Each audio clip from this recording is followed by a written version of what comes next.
Hi class, I'm going to do the second part of the video for week 4. So you've been doing a lot with masking and different ways to do a mask from the gradient to using the brush tool.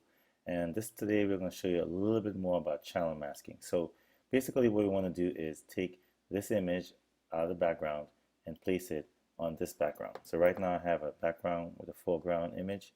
It's actually two separate images on there. And I want to create a selection like this around that image and place it on top of this image. So when we start off, we're starting off with this.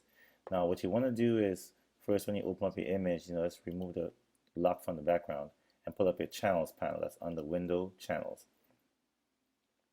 And what you're trying to find is an image that has the most contrast between foreground and background. So if you click each one of these, you will see they actually change.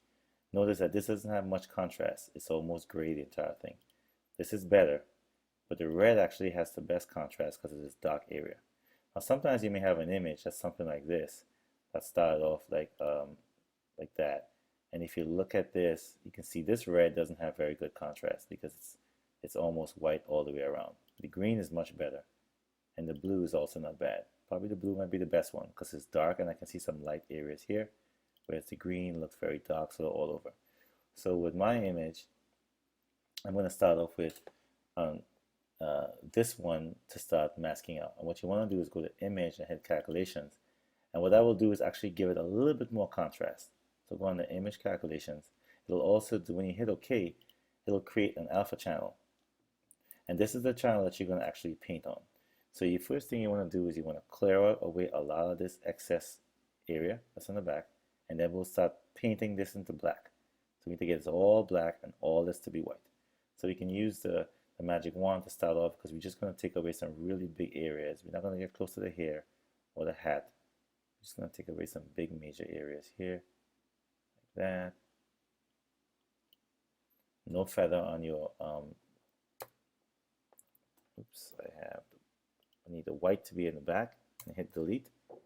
And of course it doesn't look very good, but that's fine. That's how we're going to start. We could even go a little closer than that. As close as you can get it without touching the actual image. And if where you get close to the hair, definitely don't go in closer. So, because I want to get all that nice hair in there. And hair is like a real pain in the neck, right? We all dread when we see all that hair. But this technique will help you really get rid of a lot of it. Let's get that. Okay, I'm going to deselect. And then I'm going to start painting on the inside. The first thing I'll do is I'll take my brush tool. I'll get a nice good sized brush in here. And I'm going to just paint that black. Make sure your opacity is at 100. If your opacity is really low, you're going to get that gray, right? You don't want that. You want it to be at 100. And I'm going to paint. I'm going to try to get as close to the edge as possible without getting close to the hair. And there.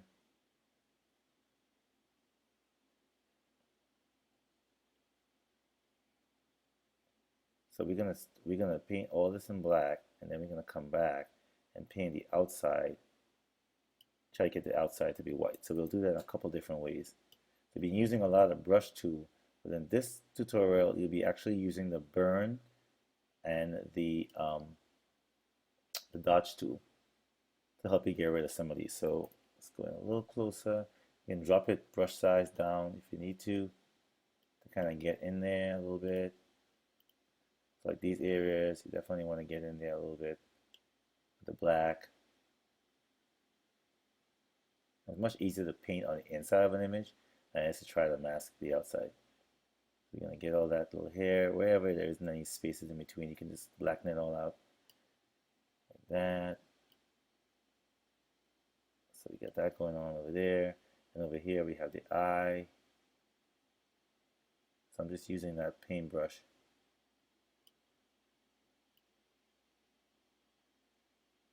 I'm moving really quickly.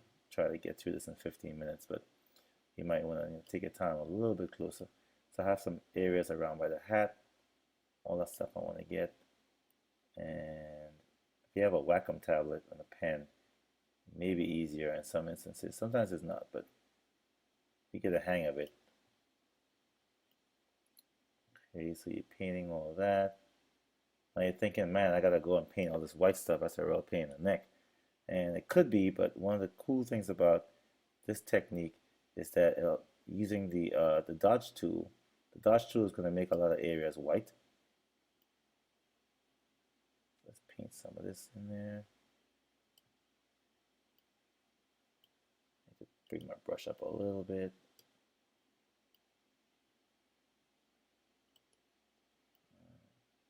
I could be here all day. Okay, so this areas like this way is gray. You can just use the dodge tool, get a good sized brush, and just go paint like really close to the edge. Now what's going to happen is you're not going to really burn too much into the black because it's really just trying to find this sort of gray areas.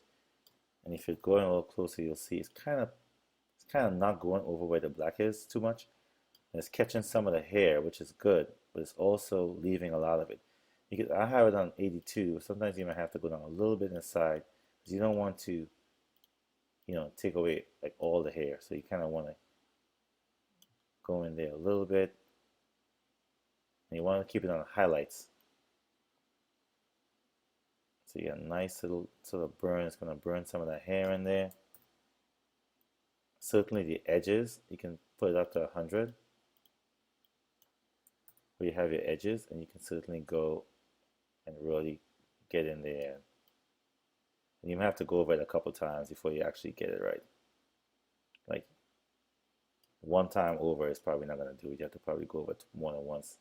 But as you can see, it's doing the edges so much faster than if you try to use something like a pen tool or just a magic wand or something like that. So it's doing an awesome job of getting all that white area out there. So as much as that you can get away from there. And then what you can do is you can then use the burn tool, which is this one, and go in closer here and burn a lot of that stuff in. So you want to kind of work that in, because what you want is a selection, right? And as much as that dark area you can get, right? Because remember, we're going to reverse this or invert it. So if you go over like that a little bit, it's okay, because you can go back into the dodge tool, into the dodge tool, and get rid of some of that even if you went a little bit too much. Okay, so that's good. So what we basically want to do now that we have this alpha channel is that we want to invert this by holding down Command or Control I. And as you can see, there's some white in there. So with the brush tool, I can come in. I can paint some of this back away, right? I could have too much, sort of empty spaces in here, so I want a nice clean mask. Now with that, all I have to do is select this little marching ant low channel selection, and you actually see the marching ants going around that white area, and that's what that selection is going to do. So if I go back to click RGB, notice that the channel stayed, that mask stayed on there, and it did a really good job going around some of the hair. I missed some of the spots around here, but that's okay.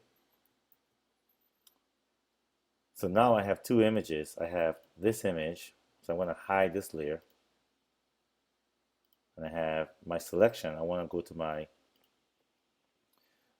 pointer tool. When I go over a selection, notice when you're here, you don't see the little scissors. When you go over there, it's going to cut. So all you have to do now is just hold on that and drag it. Now, before you do that, make sure your image has the same resolution. So this image is 300 dpi, and the background is also 300 dpi. This is 72, so we will change this. Resample that. Let's not resample it, because if you resample it, it's going to change the pixels. Okay, so it's 300. And I'm going to use my scissors, drag him in there. And notice how you had a beautiful, even with hair and all very intricate areas, it did an awesome job of. So look at that, look at the detail that went in here. So if you try to do that with a brush or something, it's going to be really hard because your brush can't really get down to those levels. So it's a little bit of haze going on here, but I think that's okay. So again, a little bit of haze going on here. You can go back and work some of that in.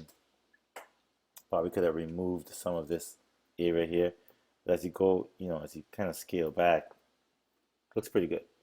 So that's kind of channel masking. And you can say load that channel and save that channel,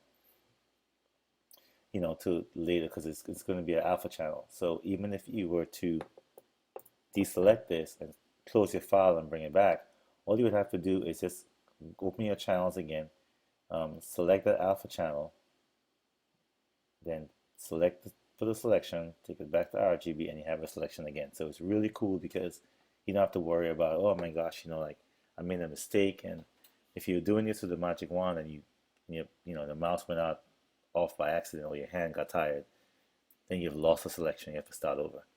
So this way you can load your selection and keep it for all times, and you can have multiple selections.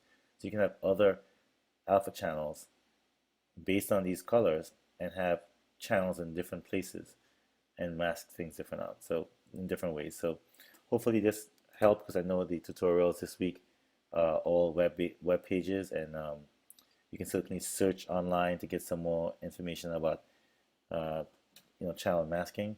But this in a nutshell is will be probably the best, most optimal method for things like if you have a lot of fine hair and stuff like that. I know most of you are probably wondering, well, why did you teach us this week, last week? Well, it's all a process, and learning the way you learned it first was a simpler way. And as you get accustomed to it, you kind of have more advanced techniques. So you can try to take on some more challenging projects going forward.